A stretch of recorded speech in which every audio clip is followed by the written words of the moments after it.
بسم اللہ الرحمن الرحیم۔ بسم اللہ الرحمن الرحیم۔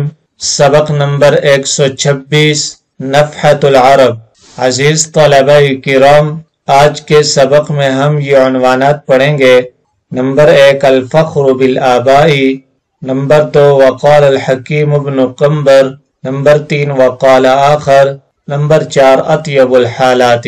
الفخر بالآباء یعنی آباء و اجداد پر فخر کرنا، حکیم بن قنبر کا شعر، وقال آخر ایک دوسرے شاعر کا شعر، اطیب الحالات یعنی بہترین حالت۔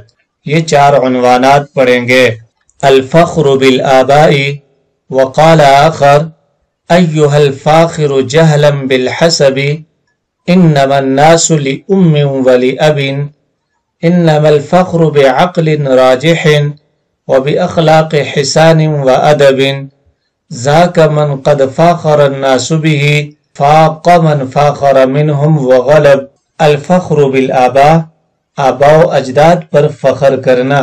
وقال آخر ایک دوسرے شاعر کا شعر ہے، ایها الفاخر جهلا بالحسب، ایک جہالت کی وجہ سے حسب و نسب پر فخر کرنے والے، انما الناس لأم ولأب، سارے لوگ ایک ہی ماں اور باپ سے ہیں۔ انما الفخر بعقل راجح، فخر تو عقل صحیح، وبأخلاق حسان، اور اچھے اخلاق، وأدب اور ادب پر ہی صحیح ہوتا ہے۔ ذاک من قد فاخر الناس به، یہ چیزیں وہ ہیں جن پر لوگوں نے فخر کیا، فاق من فاخر منهم وغلب، جس نے فخر کیا وہ فائق اور غالب رہے۔ الفاخر فخر یفخر فخرن سے ہے فخر کرنا، فخر کرنے والا۔ بالحسب، حسب اس کی جمع احساب آتی ہے، حسب و نسب۔ بعقل راجح، رجح الرای یرجح رجحانا، غالب ہونا۔ حسان اچھے اور عمدہ۔ فاق، فاق یفوق فوقا، باب نصر ینصر سے بڑھنا، سبقت لے جانا۔ وغلب، غلب یغلب غلبتا، غالب آنا۔ جہلا مفعول لہو ہونے کی وجہ سے منصوب ہے۔ بالحسب جار مجرور الفاخر سے متعلق ہے، نہ کہ جہلا سے۔ الفخر بالآباء، ان اشعار کا مطلب یہ ہے کہ حسب و نسب پر فخر کرنا انتہائی جہالت کی بات ہے، کیونکہ یہ کوئی فخر کی چیز نہیں ہے کہ سارے انسان ایک ہی ماں ایک ہی باپ کی اولاد ہیں، یعنی آدم علیہ السلام کی۔ اس لیے انسان ہونے کی حیثیت سے تو سب برابر ہیں، کوئی کسی پر فوقیت نہیں رکھتا۔ اگر فخر کرنے کی کوئی چیز ہے تو وہ عقل صحیح ہے، وہ اخلاق حسنہ ہے، وہ ادب و شائستگی ہے۔ ان چیزوں پر انسان فخر کر سکتا ہے، ورنہ حسب و نسب یہ کوئی فخر کی چیزیں نہیں ہے۔ فخر کی چیزیں یہ ہیں کہ جس کو عقل راجح، عقل فائق مل جائے، عقل صحیح مل جائے، اور وہ اخلاق حسنہ اور اسی طریقے سے ادب و شائستگی کے ساتھ متصف ہو، تو ان چیزوں کے اوپر جن لوگوں نے فخر کیا تو ان چیزوں پر فخر کرنے والا شخص ہی غالب رہا اور وہی سب سے آگے نکل گیا۔ ورنہ حسب و نسب یہ کوئی فخر کی چیزیں نہیں ہے، اصل فخر کی چیزیں یہ ہیں کہ ان کے اوپر فخر کیا جائے۔ عنوان نمبر 2 وقال الحکیم ابن قنبر لا خیر فی من له اصل بلا ادب حتی یکون علی ما نابه حدبا کم راعنی من اخی عی وطمطمت فدم لدى القوم معروف اذا انتسبا فی بیت مکرمت آباؤه نجب کانوا الرؤوس فاضحى بعدهم ذنبا۔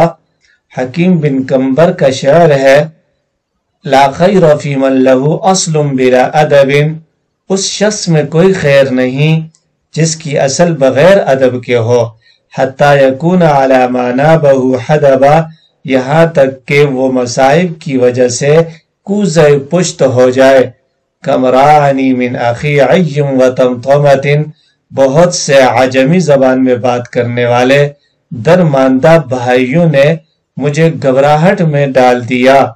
فدم لد القوم معروف اذا انتسبا، جو قوم کے نزدیک معروف النسب تھے جب ان کا نسب بیان کیا جائے۔ فی بیت مکرمۃ آباؤہ نجب، ایسے عزت والے گھر میں جن کے آباء و اجداد شریف تھے۔ کان الرؤوس، کہ وہ سردار تھے۔ فاضحى بعدهم ذنبا، پھر ان کے تابع ہو گئے۔ نابہ، ناب امر ینوب نوبتن، پیش آنا۔ حدبا، حدب یحدب حدبا، باب سمع یسبع سے کبڑا ہونا، کوزہ پشت ہونا۔ راعنی، راع یروع روعا، گھبرانا۔ عین، اس کی جمع اعیاء آتی ہے گفتگو میں عاجز۔ تمطمتن، تمطم یتمتم تمطمتن، باب فعلل سے زبان کی لکنت والا ہونا۔ فدمن، اس کی جمع فدامن، بے وقوف یا کلام میں عاجز۔ اذا انتسبا، انتصب ینتصب انتصابا، نسبت کرنا۔ مکرمہ، معزز۔ نجبن، نجیب نجبن، شریف کو کہا جاتا ہے۔ رؤوس، رأسن کی جمع ہے سردار۔ زنبا، ازناب، ازنابن، زنبن ازنابن، دم کو کہا جاتا ہے جبکہ ازناب الناس معمولی لوگوں کو کہتے ہیں۔ لا خیرہ، لا برائے نفی جنس ہے، خیرہ اس کا اسم ہے۔ فی من لہ اصل بلا ادب، یہ خبر ہے۔ علی ما نابہ میں ما موصولہ ہے اور جار و مجرور یہ حدبن سے متعلق ہے۔ کم راعنی من اخی، عین اصل میں کم من اخن عین راعنی ہے اور کم خبریہ ہے۔ وضاحت، ان اشعار کے اندر حکیم بن کمبر یہ کہہ رہے ہیں کہ ادب ایک بہت ہی عمدہ چیز ہے۔ اگر انسان ادب، تہذیب و تمدن اور شائستگی و شرافت سے بے بہرا ہے تو پھر اس میں کوئی خیر نہیں ہے۔ اگر انسان ادب سے آراستہ ہے تو لوگوں کے نزدیک باعزت اور قابل قدر ہے، خواہ وہ کمتر ہی کیوں نہ ہو، خواہ نسب کے لحاظ سے اس کا نسب عالی نہ ہو، لیکن وہ ادب سے آراستہ ہے، وہ ادب سے مزین ہے، تو ایسا شخص برتر آدمی ہے، ایسا شخص اعلیٰ ہے۔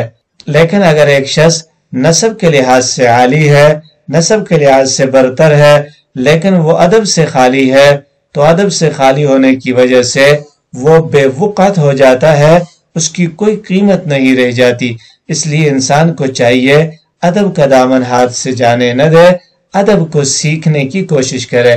اسی لیے کہا جاتا ہے علموا اولادکم الادب، کہ اپنے بچوں کو، اپنی اولاد کو ادب سکھلاؤ، کہ یہ سب خیروں کی جڑ ہے، یہ سب شرافتوں سے اعلیٰ شرافت ہے، سب شرافتوں کی بنیاد ہے۔